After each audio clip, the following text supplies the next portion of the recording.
अस्सलाम वालेकुम। अल्हम्दुलिल्लाह रब्बिल आलमीन। सब तारीफ़ें अल्लाह ही के लिए और किसी वास्ते कोई तारीफ नहीं। जे कोई बंदे की कोई थोड़ी बहुती करता तो अल्लाह की देन, बाकी तारीफ जिहदा नाम वो अल्लाह दियां ने। हर कोई हुशियार बनता तो अपनी अकल के हिसाब नाल एक दूजे नाल अगे लंघण की कोशिश करता। इहो मौलवियां दा हाल, इहो सियासतदानां दा हाल, एक आम बंदियां दा इहो हाल कि मैं किसी तरीके ना अगे ही लंघा। तो उन्हें एक तुहानूं मैं हुशियारी की गल सुनान लगा कि एक जिमीदार सी तो उन्हें खीर पकाई। उसकी धी ने आख्या भी अब्बा सानू मतलब खीर से घल छड़। उन्हें एक खीर का एक धरिया ढैब नेड़े से पिंडों कोई बहुता एड्डी दूर नहीं, कोई दूजा पिंड त्रीजा। उन्हें पतीला चुक्या तो डीगर वेले तो टुर पिया। डीगर जिस कोई टुरी जाता पिया तो फिर कुदरती तूफान आया बेतहाशा नेरी का। उन्हें कोई कदम टुर ही नहीं सकता। उन्हें कोशिश की करा। फिर उन्हें आख्या चलो उत्थे कुड़ी जी नज़र आई, वो वड़ गया। इस तरह एक होर राही मुसाफिर हिसाई, वो भी उत्थे उस कुड़ी च आसरा कर गया। एक मरासी किते जांदा ही पिया, वो भी उस कुड़ी च वड़ गया। एक मौलाना साहब किते महफिल ते जांदे हैं पे, वो भी उत्थे बहाने इकट्ठे हो गए सारे। अच्छा तूफान वो जिहड़ा कोई ना ही ना लगे थम्मण दा। फिर उन्हें फैसला किया इन्हें कम करो कि मतलब इतने कोई जी दो कड़ियाँ रात कढ़ने जरा गलोल लगे टुर जाएंगे जिथे जाना। तो उन्हें आख्या उन्हें आख्या पतीले चौधरी की आ? वो यार चौधरी ये खीर मियाँ जी। मौलवी ने आख्या ये खीर है तो धी अपनी देन चल रहा। हाँ तो हूँ अजे पैदा वाह तो हूँ मैं दे के तो मैं तो वापस आना सी। तो हूँ फिर चलो इतने बहने बड़े हूँ खाओ इन पैदा तो बड़े सवेरे फिर टुर जाओगे जिथे जिथे जाना। उन्हें आख्या गल इस तरह मौलवी साहब मौलवी सी तो आखन लगा इन कम करो कि हूँ असा खा ले तो बड़े सवेरे दिन फिर भुख लग जानी। और गुजारा करो जिस तरह भी होंदा तो सुबह उठदियां सार पहला खीर खावांगे जिथे जिथे जाना टुर जाओगे। मैं आया उन्हें सुगली गल की कि भाई जिन्होंने सब तो चंगी खा पाई ना उन्होंने बहुती देनी है। मजाकी गल है मैं कर दी थी। अच्छा वो कुदरत खुदा दी शामी जो मतलब गल्लां बातां खा के सौ गए। दूजे दिन सौ गए तो मरासी उठ के खीर खान लग पिया। उन्हें खाधी थोड़ी जी फिर जरा कोई फिर खाधी हौली हौली उन्हें खीर सारी मुका छड़ी। तो उस तरह ही घोटे नप छड़िया पतीला जिहा। वो बड़े सवेरे उठे थे, हाँ भाई सुनाओ खावा की खा पाई है? और चौधरी सुना तू तेनू की खा पाई? उन्हें आखा तुसी कोई सुना मुंडे काब आई तो जिमीदार बंदे सा सानू पता भी डंगर मेरे तो नेरी सी तो पट्ठे छे की बनया डंगर का की बनया कि नहीं कुछ खुल ना गया।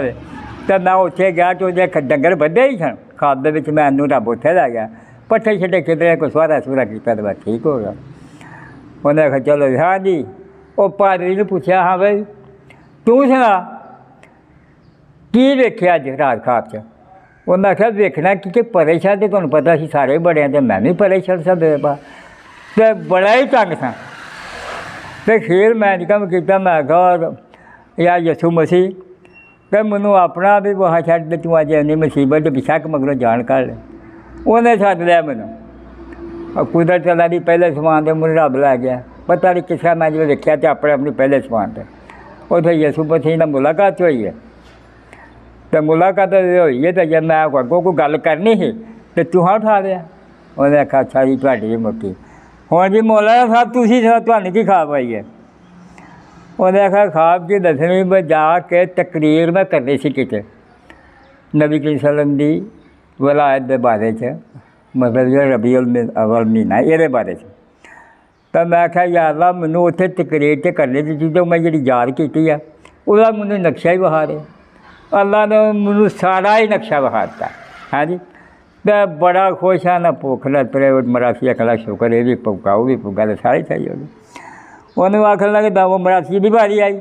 हाँ वह दादा वो तेन भी कुछ आया कि नहीं तू ही दसो खाब? आखन लगा जजमान तुहानूं दवाइयां ने खाबा तो मैनू दवाई खिला दी खाब नहीं जी आई मैनू कुछ हो रहा है। वो तेनू की हो रहा है?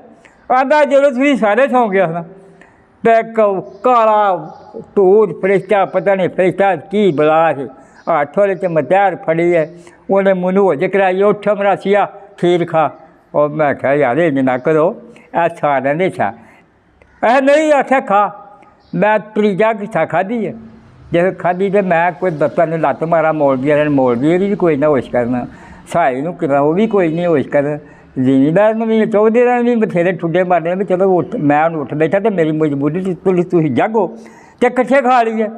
पर तुसीं वो नेड़े नेड़े आई को नहीं, मैं तेरे हिसाब नाल मैं कोई जे नेड़े हुंदा तो उठ बैठा तुहाडे च भी, कोई पहले तो कोई सचमें तो कोई उत्थे डेरे अपने गया सी।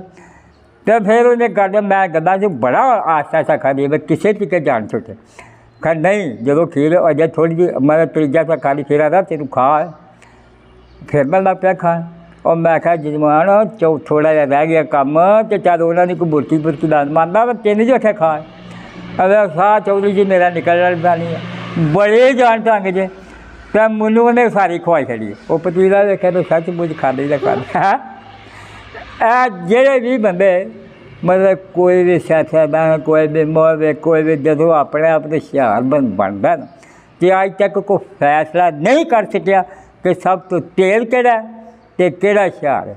तो जिहदा पता ही ना होवे जद करो सारे घट जाए। देखो मरासी सारे ठीक आ गया।